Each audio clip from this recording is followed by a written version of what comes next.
નમસ્કાર મિત્રો, હવે સાવધાન રહેજો. આગામી 12 કલાક એટલે કે 31 જુલાઈને વાર શુક્રવારે વરસાદનો મોટો દિવસ છે. રીતસરના ભૂકા બોલશે, આગાહી બદલાઈ ગઈ છે, નવી આગાહી આવી છે, નવા વિસ્તારોમાં ભૂકા કાઢશે.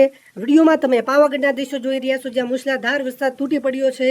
પગથિયા પરથી જોરદાર પાણીના ધોધ વહી રહ્યા છે. મિત્રો, હવે આગામી 12 કલાક દરમિયાન ક્યાં ક્યાં નવા વિસ્તારોમાં વરસાદ તૂટી પડશે તેની વાત આપણે આઈએમડીનું મોડલ હોય, વેધર મોડલ હોય, જીએફએસ મોડલ હોય, સેટેલાઇટ તસવીરનું વિશ્લેષણ કરી એક તાલુકા પ્રમાણે સંપૂર્ણ સચોટ માહિતી મેળવી છે. પણ તે પહેલા અત્યારે કયા વિસ્તારોમાં મેઘરાજા ધબધબાટી બોલાવી રહ્યા છે તેની ફટાફટ વાત કરી લઈએ. મિત્રો, વિડીયોમાં તમે વડોદરાના દ્રશ્યો જોઈ રહ્યા છો. વડોદરામાં મેઘરાજા જોરદાર જમાવટ કરી રહ્યા છે. રોડ રસ્તા બેટમાં ફેરવાઈ ગયા છે. તો સુરતમાં પણ કડાકા ભડાકા સાથે મેઘરાજાની જોરદાર એન્ટ્રી થઈ ગઈ છે. સુરતમાં ધોધમાર વરસાદ વરસી રહ્યાના સમાચાર મળી રહ્યા છે.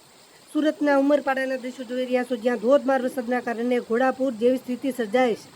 અમદાવાદના ધોળકામાં ધોધમાર વરસાદ, આણંદમાં વરસાદ, ખેડામાં વરસાદ, દાહોદ, જાલોદ, પંચમહાલ, છોટાઉદેપુર, જાંબુગડા, ડભોઈ, કરજણ, નર્મદા, રાજપીપળા, સાપુતારા, તાપી, ડાંગ સહિત કેટલાય વિસ્તારોમાં મેઘરાજા તોફાની બેટિંગ કરી રહ્યા છે. મિત્રો, નવી આગાહી પ્રમાણે હવે ક્યાં નવા વિસ્તારોમાં તોફાની વરસાદ પડશે, ધોધમાર વરસાદ પડશે. એક તાલુકા પ્રમાણે સંપૂર્ણ સચોટ માહિતી મેળવી છે. પણ તે પહેલા આ વિડીયોને લાઈક કરી દેજો. આપણી આ ચેનલને ખાસ સબસ્ક્રાઇબ કરવાનું ભૂલતા નહીં.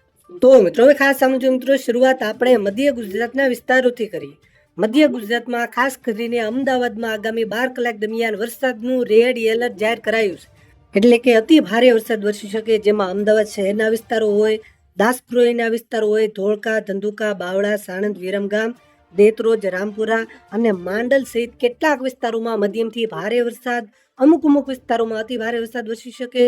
આ સાથે વડોદરા જિલ્લામાં પણ વરસાદનું રેડ એલર્ટ જાહેર કરાયું છે. વડોદરામાં વડોદરા શહેરના વિસ્તારો હોય, કરજણના વિસ્તારો હોય, ડભોઈના વિસ્તારો હોય, પાદરા, સાવલી, વાઘોડિયા, શેનોર, દેશર, સંખેડા, નસવારી અને જેતપુર, પાવીના પણ કેટલાક વિસ્તારોમાં મધ્યમથી ભારે વરસાદ, અમુક વિસ્તારોમાં અતિ ભારે વરસાદ વરસી શકે, કારણ કે રેડ એલર્ટ જાહેર કરાયું છે. આ સાથે આણંદ, ખેડા, પંચમહાલ, દાહોદ, છોટાઉદેપુર અને મહીસાગર જિલ્લામાં ઓરેન્જ એલર્ટ છે. એટલે કે આ વિસ્તારોમાં હળવાથી મધ્યમ વરસાદ, કેટલાક વિસ્તારોમાં ભારે વરસાદ, તો અમુક વિસ્તારોમાં અતિ ભારે સુધીનો વરસાદ પણ વરસી શકે.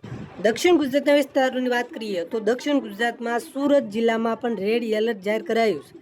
એટલે કે સુરતમાં સુરત શહેરના વિસ્તારો હોય, 84ના વિસ્તારો હોય, કામરેજના વિસ્તારો હોય, પલસાણા, બારડોલી, માંડવી, માંગરોળ, ઓલપાડ અને મહુવા તાલુકાના પણ કેટલાક વિસ્તારોમાં મધ્યમથી ભારે વરસાદ, અમુક વિસ્તારોમાં અતિ ભારે સુધીનો વરસાદ પણ વરસી શકે. આ સાથે ભરૂચ, નર્મદા, તાપી અને ડાંગ જિલ્લામાં પણ રેડ એલર્ટ છે. એટલે કે આ વિસ્તારોમાં પણ ભારેથી અતિ ભારે વરસાદ વરસી શકે. નવસારી અને વલસાડ જિલ્લામાં ઓરેન્જ એલર્ટ છે. એટલે કે આ વિસ્તારોમાં હળવા મધ્યમ વરસાદ, કેટલાક વિસ્તારોમાં ભારે વરસાદ, એકલ દોકલ વિસ્તારોમાં અતિ ભારે સુધીનો વરસાદ પણ વરસી શકે. હવે સૌરાષ્ટ્રના વિસ્તારોમાં આવી જઈએ તો સૌરાષ્ટ્રમાં ભાવનગર જિલ્લામાં ઓરેન્જ એલર્ટ છે. એટલે કે ભાવનગરના વિસ્તારો હોય, સિંહોરના વિસ્તારો હોય, ઘોઘા, તળાજા, મહુવા, પાલિતાણા, ગારિયાધાર, જેસર, વલભીપુર અને ઉમરાળાના પણ કેટલાક વિસ્તારોમાં મધ્યમથી ભારે વરસાદ, એકલ દોકલ વિસ્તારોમાં અતિ ભારે સુધીનો વરસાદ વરસી શકે.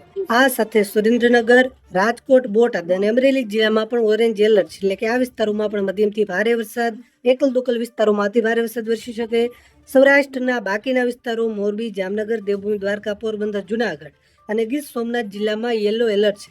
એટલે કે આ જિલ્લાઓના કેટલાક વિસ્તારોમાં હળવાથી મધ્યમ વરસાદ, એકલ દોકલ વિસ્તારોમાં ભારે વરસાદ વરસી શકે. કચ્છના વિસ્તારોની વાત કરીએ તો કચ્છમાં જીએફએસ મોડલના માધ્યમથી માહિતી મેળવીએ તો ભુજ, અંજાર, ગાંધીધામ, માંડવી, મુન્દ્રા, નખત્રાણા, લખપત, અબડાસા, ભચાઉ અને રાપરના કેટલાક વિસ્તારોમાં આવતી 12 થી 24 કલાક દરમિયાન હળવાથી મધ્યમ વરસાદ, ખાસ કરીને 1 તારીખે આ વિસ્તારોમાં ભારે વરસાદ પણ વરસી શકે.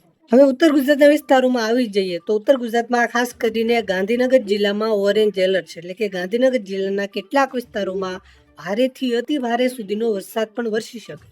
ઉત્તર ગુજરાતના બાકીના વિસ્તારોમાં પણ વરસાદનું આગમન થશે, જેમાં સાબરકાંઠા જિલ્લો હોય, અરવલ્લી હોય, મહેસાણા, બનાસકાંઠા, વાવ, થરાદ જિલ્લો હોય, સાથે પાટણ જિલ્લો, આ વિસ્તારોમાં પણ આગામી 12 થી 24 કલાક દરમિયાન યલો એલર્ટ જાહેર કરાયું છે. એટલે કે કેટલાક વિસ્તારોમાં હળવા મધ્યમ વરસાદ, અમુક વિસ્તારોમાં ભારે વરસાદ વરસી શકે. આ વિસ્તારોમાં 1 તારીખે ભારેથી અતિ ભારે સુધીનો વરસાદ પણ વરસી શકે, કારણ કે 1 ઓગસ્ટે આ વિસ્તારોમાં ઓરેન્જ એલર્ટ જાહેર કરાયું છે. પણ સમાચાર તમને આવી જ રીતે સૌથી પહેલા પહોંચાડતા રહીશું. તમારા વિસ્તારમાં વરસાદ છે કે નહીં, વિસ્તારનું નામ લખી નીચે કોમેન્ટ કરવાનું ભૂલતા નહીં. વિડીયોને તમારા બધા ગ્રુપમાં શેર કરજો, જેથી બધા ખેડૂત મિત્રો સુધી માહિતી પહોંચે. ચેનલને સબસ્ક્રાઇબ કરી લેજો, લાઇક કરવાનું ભૂલતા નહીં.